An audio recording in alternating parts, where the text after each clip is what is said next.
All right, welcome back, everyone.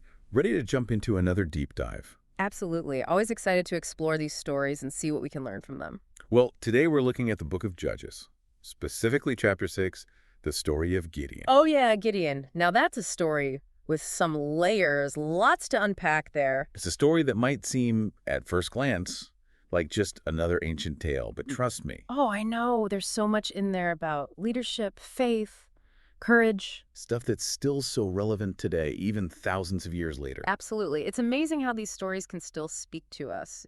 Totally. So to set the scene, we're talking about Israel under the rule of the Midianites. Right. And it wasn't just like, oh, we have a new king kind of rule. This was oppression. Yeah, for 7 years, they were living under this. 7 years. 7 years of having their crops stolen, their livestock taken, everything. Imagine that. It's hard to even fathom, right? Just the constant fear, the feeling of being completely powerless. Exactly. And that's where we meet Gideon. This is not some powerful king or warrior, right? No, he's hiding out, threshing wheat in secret, terrified. It paints quite the picture. Yeah, like he's trying to just scrape by, survive. But then this angel appears, the angel of the Lord. And calls him a mighty man of valor. It's like, wait, what? Talk about a contrast, right? It really makes you think about how we judge potential. Totally. We see someone hiding, struggling, and we might write them off, but God sees something completely different. Absolutely. And even Gideon himself, he doesn't believe it at first. Like, are you sure you've got the right guy? He even says he's the least in his family, right? Mm. How could I possibly save Israel? It's so human, that doubt, that questioning. I think we've all felt that way at some point. Oh, absolutely. Especially when we're faced with something huge, something way outside our comfort zone. Right. And that's where those famous fleece tests come in. It's like Gideon saying, okay, I need some proof here. So first, he wants the fleece to be wet with dew while the ground is dry. And then he's like, wait, let's try the opposite, just to be sure. It's almost like he's testing God, pushing the boundaries to see how far this goes. But even after those signs, it doesn't seem like that doubt just vanishes, does it? It's a process, right? It's not like flipping a switch. Faith is a journey. It has its ups and downs. And then comes this really bold move. Gideon tears down his father's altar to Baal. Whoa, yeah. Now that's a statement. He's not just hiding anymore. He's taking a stand. And building an altar to the Lord in its place, right? It's like he's drawing a line in the sand. Totally. And that takes some serious courage, especially in that context.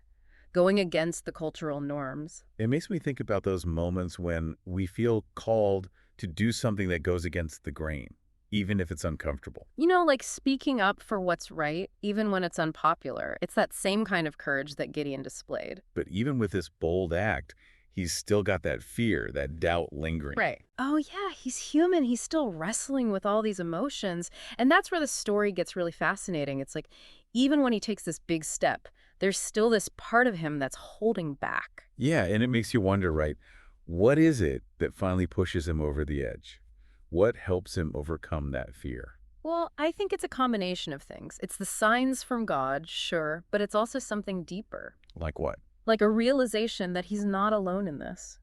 That even though he feels weak and inadequate, God is with him. yeah, that God sees something in him, some potential that maybe even Gideon himself doesn't see. It's kind of like those moments when we feel totally overwhelmed by a challenge, Yeah. Like, how am I supposed to do this? Absolutely. And it's in those moments when we surrender to something bigger than ourselves that we often find the strength to keep going. It's not about having all the answers or being perfect or even feeling confident. Not at all. Yeah. It's about taking that leap of faith, even when we're scared, even when we doubt. Because that's where the real growth happens. It's in those messy, uncertain moments that we discover who we truly are. And that's what makes Gideon's story so powerful, I think. He's not this perfect, fearless hero. He's just a regular guy. Who gets called to do something extraordinary. And he struggles, he doubts, he even argues with God. But in the end, he rises to the occasion. And that's what makes him such a relatable figure, right? Because we all have those doubts, those fears. We all struggle. Totally. And so, thinking about leadership, what kind of leader was Gideon, really? Well, I don't think he was the kind of leader who had it all figured out from the start. He wasn't this charismatic, take charge personality. No, it sounds like he was more of a reluctant leader, right? Yeah, definitely. He was humble. He was willing to listen. He constantly sought guidance. So it wasn't about power or control for him.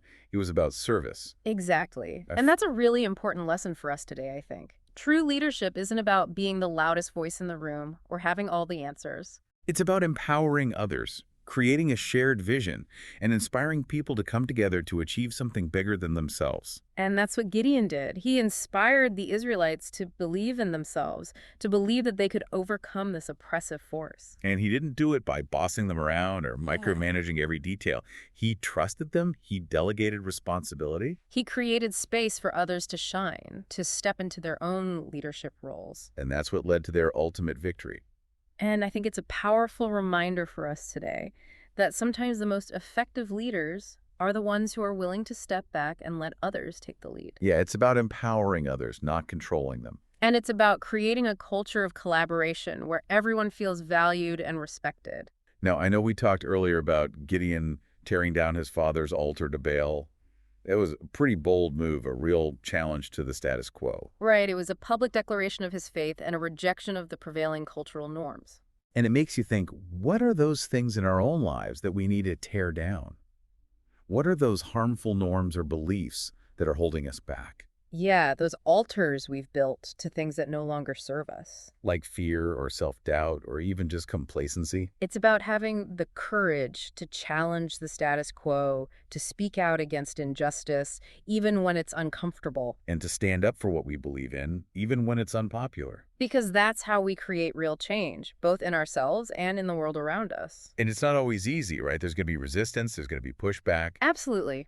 But Gideon's story shows us that it's possible to overcome those challenges. That even when we feel afraid, even when we doubt ourselves, there's a power within us and a power supporting us that can help us make a real difference. It's easy to get caught up in those, right? And think, well, I'm not leading an army. My life isn't that dramatic. Right, exactly. Yeah. But that's the thing, I think. These stories, they hold these universal truths. These principles that apply no matter what our situation is. Like that idea of the mighty man or woman of valor within each of us. It's there, even if we can't see it yet. Sometimes it's buried, underneath fear, doubt, all those things we were talking about. And maybe it's not about leading armies for us, but about those internal battles. Oh, I totally agree. Facing those things that hold us back, those limiting beliefs. And sometimes even tearing them down, like Gideon tore down that altar. It's a powerful image, isn't it? It makes me think about, what are the altars in my own life? What are those things I'm clinging to, even though they're not good for me? Maybe it's a bad habit, or a relationship that's become toxic, or a way of thinking that keeps me stuck. And it takes courage to face those things and to Yeah. actually do something about them. Yeah, it's not always easy. But Gideon's story reminds us that it's possible. That even when we feel weak, we can tap into this incredible strength. This resilience that's within us, and that's also all around us, supporting us. So it's a call to action in a way, right? To look at our own lives and ask. What needs to change? What am I holding on to that's no longer serving me? And then to have the courage to actually do something about it. Even if it's scary, even if we're not sure what's going to happen. Because that's how we grow. That's how we step into our full potential. And as we do that, we might just discover that we're capable of far more than we ever imagined. Look at Gideon, right? This Right. ordinary guy who became an extraordinary leader. Because he was willing to face his fears, to step out in faith, and to trust in something bigger than himself. And that's something we can all do, no matter who we are or what our circumstances might be. Absolutely. It's a reminder that the power to change our lives, to make a difference in the world, it's within each of us. So as we wrap up this deep dive into the story of Gideon, I hope you're leaving with a sense of hope.